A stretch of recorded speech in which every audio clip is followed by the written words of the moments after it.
The most burning questions in my inbox over the past 2 weeks fall under this umbrella question.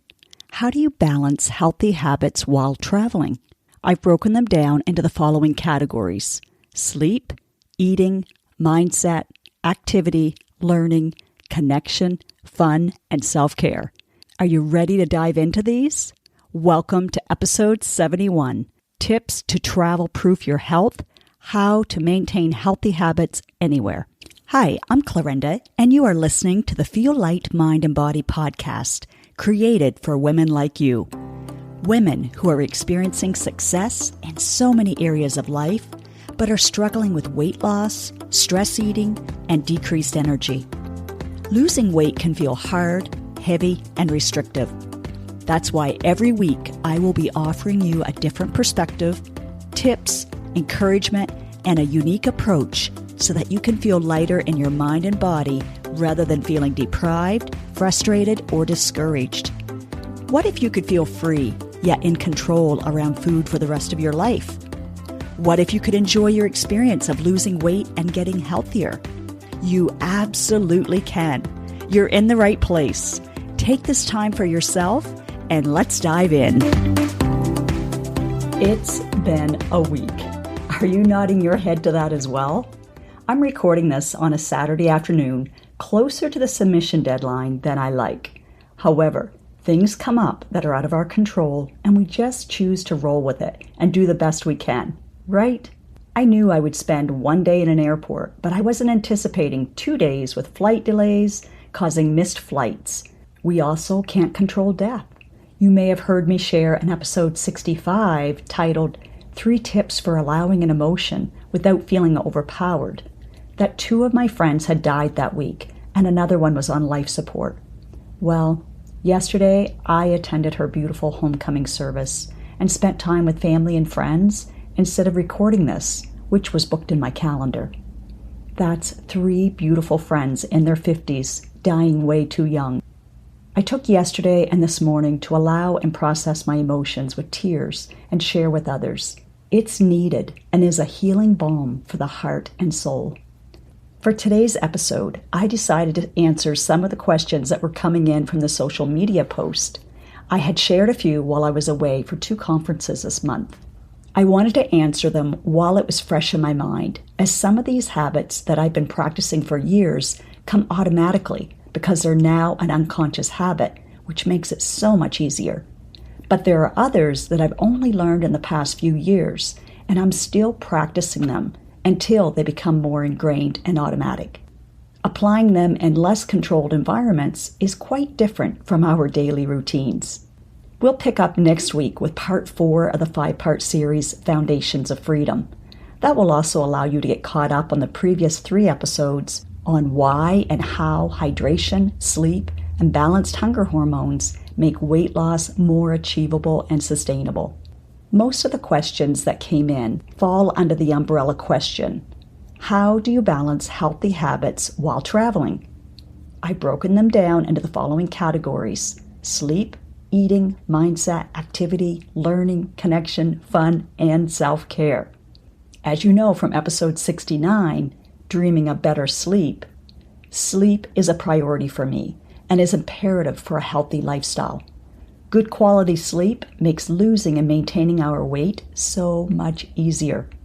Well, I definitely got less than my optimal sleep. I procrastinated packing as I was trying to get business tasks done ahead of time so I could enjoy some free time in between the mastermind in Fort Lauderdale and then the business training in Miami later that week. So I ended up doing what I said I wouldn't do anymore: packing the night before. I'm curious about how many times you've said the same thing. Let me know and don't leave me hanging. I keep it real, and that feels better than pretending any day. I admire my daughter who can pack so quickly and efficiently. The one thing I had in my favor was everything I tried on that fit last summer, thankfully, fit the same. So that saved a lot of time and energy. It's one of the many benefits of losing and being able to maintain my ideal weight as part of my lifestyle now, unlike the roller coaster size and weight range I experienced a few years back. If you're listening to this podcast for the first time, I'm referring to the new way that I share in the Feel Light Mind and Body 3-month virtual program. I created it to solve the missing pieces in the puzzle of traditional weight loss programs. We found them, and it makes everything easier and sustainable. If you'd like to learn more about how to stop the yo-yo dieting dilemma and see if this is what you want and need in your health journey, then see the link in the description for the free 20-minute virtual consult. It will be with me, not another person. So, back to the sleep question for while I was away. I wouldn't rate it as great, but at least the hours that I slept were filled with almost enough, or sometimes enough of the most important stages, the REM, rapid eye movement, and deep sleep, which I explain in episode 69. I think the best advice I can give you, which has been a learning curve for me, is to not stress about not sleeping. I think, at least I'm resting, and I come back to the comfort of my travel orthopedic pillow and reflect on what I'm grateful for and thank God for each person, experience, or opportunity that I experienced that day. When a worry or uncertainty would pop up in my mind, I'd say, that's for tomorrow, and redirect my thinking to what was calming. By doing so, I would drift into at least a light sleep. My second Airbnb was nothing like my first one, so those 2 nights were the most challenging. I'll leave it at that, as I haven't left the review yet. I need to be honest for the sake of others, but it'll be my first negative review that I leave, which doesn't feel great. So many things were out of my control, but other things like what I ate and drank, the quantity, and on some days the timing were in my control. Just because everyone else is having a drink, appetizer, or dessert doesn't mean I have to. I focused on those at my table and getting to know them. It was fun and interesting. I didn't know a single person in the 120 I interacted with over the 7 days I was there, but now I do. That first Monday, I left my Airbnb at 8:20 a.m. and didn't get back until 10:05 p.m. I could have gone directly to bed, which would have given me longer to sleep, but I chose to take a solo late-night swim in the warm pool on such a gorgeous night. Before I got out, another young couple joined me, and we had an enjoyable talk. So that night, I went to bed at midnight. Tired, but here's the key, totally relaxed. So I didn't get as many hours of sleep, but the quality was great. My Oura ring showed over 3 hours of REM and deep sleep in the 6 hours that I slept. I had chosen an arugula salad topped with chicken instead of the heavier pasta at the Italian restaurant, as we didn't eat until after 7 p.m. And I didn't want my body to have to work all night digesting food, because then its restorative repair time is decreased. I woke up feeling ready to go, and you guessed it. I started my morning with a warm early swim while I waited for that sweet cafe to open, as I knew I could have Starbucks anytime. The bottom line is, make your choice and ask yourself if you will like this choice the next morning, or at least be okay with dealing with any consequences. Me staying up until midnight, knowing my innate circadian rhythm would have me wide awake at 6 a.m., which was 7 a.m. my home time, was a bit of a gamble. It really could have gone either way, but fortunately, my sleep was solid because I wasn't in my head. I had also done a prayer meditation that ended in gratitude, so I was in a beautiful mind, body, and heart space. The next category of questions that came up, especially from my private group members, was how did you eat out and around so many delicious options and still maintain your weight? To break down the 11 days would take an entire podcast, but basically I just followed the principles I teach in the Feel Light Mind and Body program. Because I did so and my hunger hormones remained in balance, I was able to use a simple mental hunger scale to eat when I was truly hungry and to stop at enough. It felt so good to not be bloated or deal with digestive issues. Often with travel, we become irregular, but with maintaining my morning routine of water first and movement of some sort, which I'll share in a bit, I had no problem in that area, which was a relief, especially on the day that I had to be speaking on stage. So yes, 2 glasses of water before even a black coffee, because we want to hydrate and stimulate the digestive system before coffee, because of its diuretic effect. If you have registered for the Spring Challenge, 10 Days to More Energy, which begins today, you will see the Hydrate for Energy is our Day 1 challenge. You will learn more in there and can ask any questions, plus be motivated to kick off some powerful habits and start to habit stack them. It's free and it's not too late to join, so click on the link in the description to be included. There are 28 of us at the time of this recording, and I'm sure there'll be more like you who will just hear about it this week. Click on it, and if it opens, then you're not too late. Another question around food was, Clarenda, did you ever eat simply for pleasure? It might come as a surprise, but the majority of the food I eat is pleasurable. At this age and stage, I don't eat food that I don't like. I'm no longer going to try to force myself to eat salmon when it makes me shudder every time. Now, if I didn't like any vegetables, I would definitely keep at it and find a way to eat them, even if it wasn't pleasurable. But here's what's interesting. Our taste buds evolve, so our preferences and go-tos can also change. I think that's pretty common knowledge, but what goes deeper is we get to choose our identity based on our values. The longer we practice living into that identity, the more it becomes automatic for us. Are you following that? For example, my identity is I'm a healthy, strong woman who loves to enjoy life deliberately with ease, vitality, and joy. And by the way, I break it down and simplify it when we're working privately together or on a group coaching Zoom session. So when I'm choosing from the menu, I notice the appetizers, entrees, and desserts that are more alluring.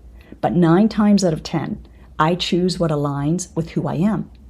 I still make exceptions, and when I do, I enjoy them fully, with no guilt, hiding, or shame. I don't have to overeat, as I know I can choose them anytime I decide to. Knowing this keeps a toddler-like part of my brain from throwing a tantrum or rebelling.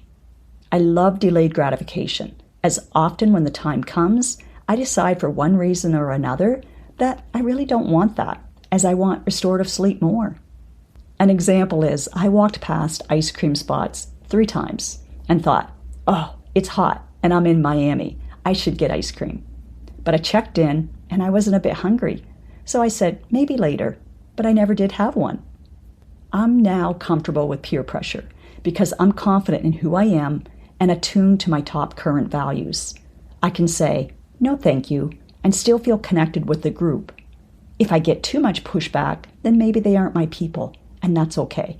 I can still take care of myself and enjoy as much of the time together as possible, or call it an early night and leave the gathering. On the last day, we ate at an outside cafe around 2 p.m., and I wanted to have something substantial for what I thought was going to be a late night of flying. However, I ended up being at the airport until 2 a.m., and then having to get a hotel until the rebooked flight for the next day, which also had multiple delays. Anyway, I ordered a pesto chicken sandwich with a side salad. I'd only been eating wraps, not bread, because most breads bloat me, so this was an exception. It ended up being huge and delicious, so I ate half of it and all of the salad, drank water, and then packed it up to have for supper at the airport. It saved me money and time standing in a lineup for food that wasn't as delicious as this. If my brain chatter had been, I shouldn't be eating this, I would ironically probably have ended up eating all of it in an unconscious way to try to feel better or to get rid of the evidence. You'll have to watch my social media as I took a few video clips of various meals and will be sharing these in the next week or so. I also walked to buy groceries to complement what I had packed in my suitcase. Strawberries, bananas, organic apples, carrots, and hummus. I also brought my nutritional shake, which I drank every day, as I know it gives me all of my vitamins, prebiotics, probiotics, adaptogens, phytonutrients, amino acids, protein, and more, and therefore reduces cravings, as my body was getting what it needed. I also packed peppermint extract to add to it for flavor and an added digestive boost. I packed high-fiber whole grain wraps, natural peanut butter, hemp hearts, beach bars, and raw nuts and seeds. Next category, mindset. I've sprinkled mindset all through this podcast, and since time is getting on, that's good for today, since next week's part 4 of 5 will be talking about mindset. Next, how did you stay active? Great question. I didn't do a single traditional workout the whole time I was gone. Now that I don't have to use exercise to control my weight, I didn't feel pressured or discouraged or that I was off the bandwagon. That in itself was so helpful. When we think, well, if I can't do a workout, then I might as well wait until I'm back home, it has a ripple effect on eating as well, right?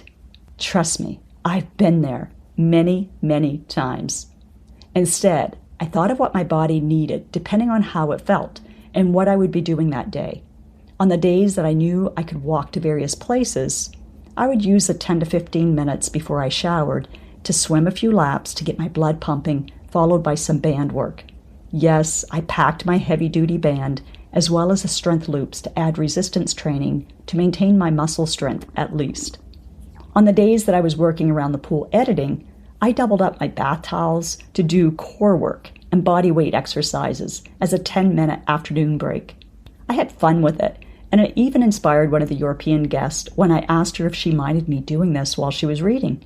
She said, "No, you're giving me ideas, and feel free to get me in your video clips." On the long day of sitting that I mentioned, I swam to move the stagnant energy, not in a cardio way, but in a beautiful, relaxing flow, followed by some gentle stretching. When in Miami, I made a choice that was really different from what I would have made years ago. I was meeting new people for the first time. It was a smaller group of 25 people, and we were to be there for 8:30 for the business day training, followed by an evening dinner at Dr. Travati's condo in Miami. I still need to post the video clip of the gorgeous view of the city from his 44th floor balcony. So pretty. So I knew I wouldn't get back to my room until 10 p.m. or later. I Googled Marriott, and it was a 10-minute Uber drive or a 35-minute walk. It was a hot morning, so the decision was, do I want to show up there with perfect hair and no wrinkles in my blouse? Yes. But was it as important to me as fitting in fresh air and movement for my body before I sat all day again? I referred back to my values for my decision, and it was a no-brainer. I rolled up my clothes and high heels, along with toiletries to freshen up, and I walked in my workout clothes to the Publix close to the hotel. I changed into my dress clothes in the public restroom, grabbed an Americano at the Starbucks inside Publix, which was a bonus for no lineup, and made it to registration 5 minutes early, as a 30 minutes walk was really only 25. My hair was a bit fuzzy from the humidity, but I felt great, energized and aligned with my values. I did realize that I need to start traveling with baby wipes again, as they would have been helpful. So, my friend, ask how it can be simple, ask what is most important to you, do that, and feel great. Next category, let's combine learning and connection. One of my top values is learning. I know I'm a lifelong learner. I have a curiosity about people, personalities, our bodies, and especially neuroscience. I spend more money on learning and coaching now than probably anything else. I don't see it as spending, actually, but rather investing. The dividends bring me so much joy, confidence, purpose, and peace of mind. I love being challenged. I love to hear different perspectives. Do you love to learn and expand your perspective and challenge what you do on autopilot daily? Think about what was the last thing you invested in. Was it a program, book, or coaching? Be proud of yourself for realizing you are worth that investment. We're responsible for our own physical, emotional, and mental health. No one else is. We have to take charge of our health. We have to take responsibility for how we show up for ourselves and others. We're the ones in the driver's seat. No one else can do it for us. No one else will do it for us. The great news is we get to discover our values and then make decisions that align with them. When we do, we will no longer feel like our lives are chaotic. Both events were very different. They were both great, but I learned that I resonate more in the 25-ish person environment than the 125 person events. How about you? Do you know what you prefer right off? Let me know. Now I know why I like to keep my weekend women retreats between 15 to 25 people. I love the connection in a more intimate space. I'll still attend the valuable big events, but as an ambivert, I know I need to build in time alone to recharge from the high-energy crowds. That growing awareness keeps me connected to myself and spirit, along with using my time intentionally when interacting with others. I took time to pray in the early mornings, on walks, in the shower, or sitting down by the water watching the planes fly overhead. I journaled some of my ahas and ideas. I stayed connected with my love and was appreciative of his understanding when I said it would be a text-only good night because it would be too late when I got home. As we step into new circles, it opens us up to new opportunities, interesting experiences, different perspectives, and relationships. Relationships, authentic relationships, are so valuable. At both of these events, there was a heightened exchange of value. I loved it. It challenged me to be the best version of myself so I could impact others even more. It expanded my vision and what was possible. I became aware of some lingering beliefs that I'll be working on letting go of as they're holding me back and weighing me down.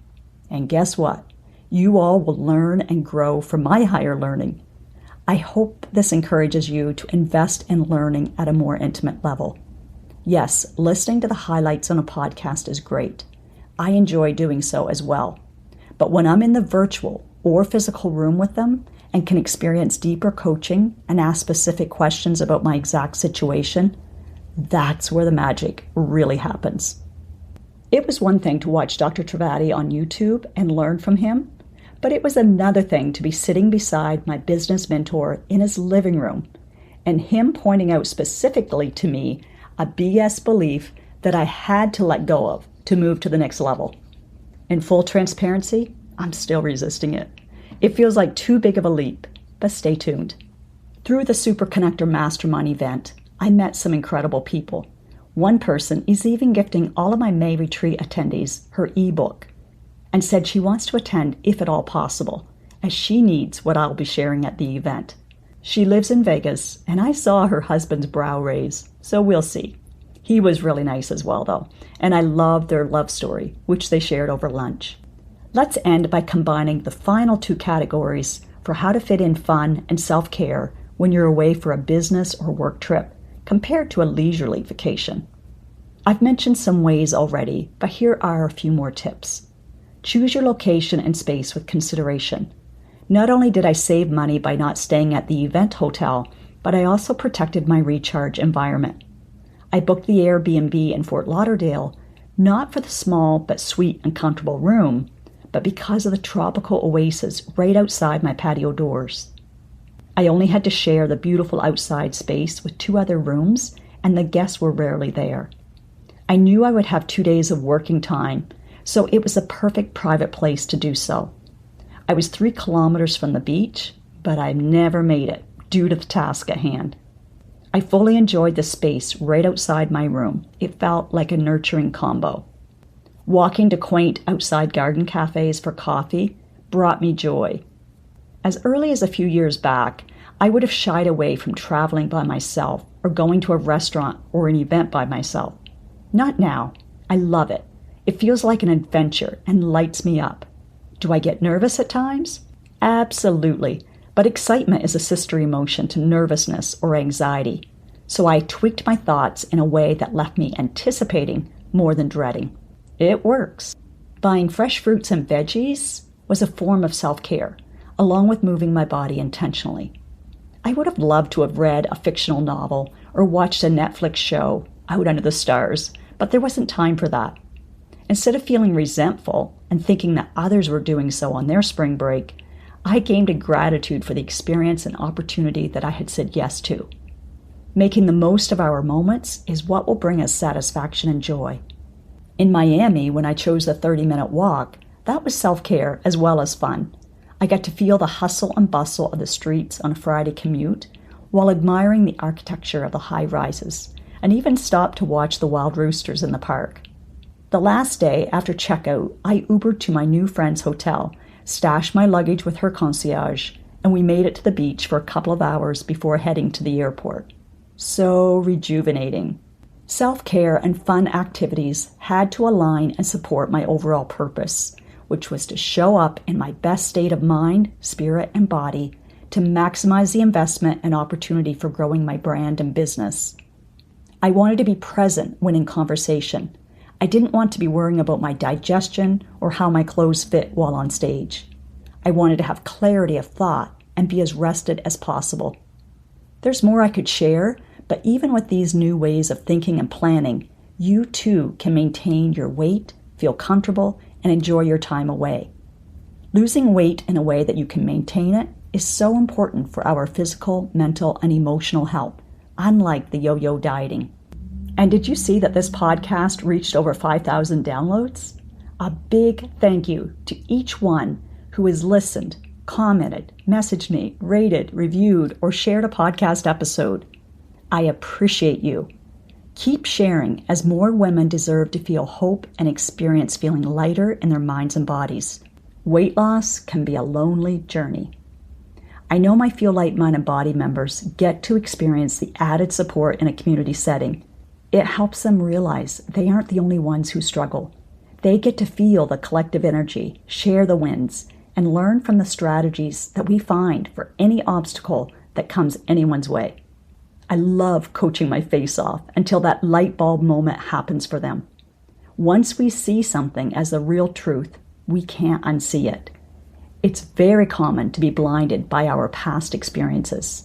That's why an outside qualified perspective is so valuable. It's why I get coached every week as well.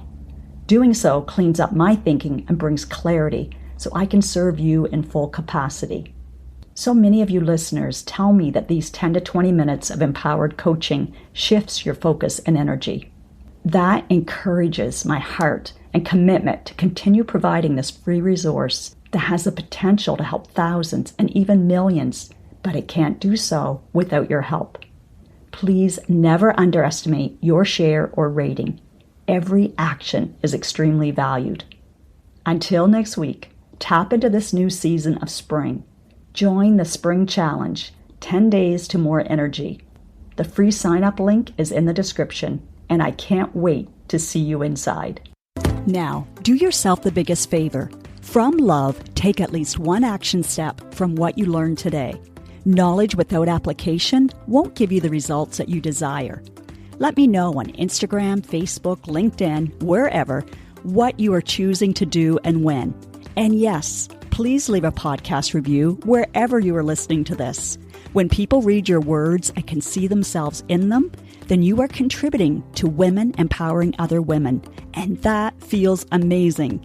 You just might change or save a life today.